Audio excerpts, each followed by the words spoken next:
Jayanta Kumar Manna last ডাকলাম কেন, last 4 years continuous consistency রেখে প্রতিটা ব্যাচ এজেন্সি লাইভ করে। কি মূল মন্ত্র, কি জানাবে, কি বলবে?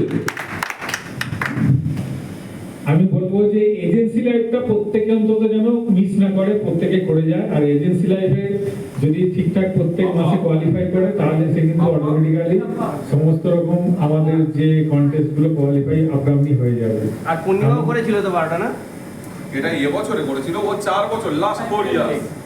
ঠিক আছে, আমি সবাইকে বলবো যে এজেন্সি লাইফটা যেন মানে রেগুলার বেসিসে করতে থাকে, এতেই সমস্ত কিছু তার নলেজ এমনি এসে যাবে।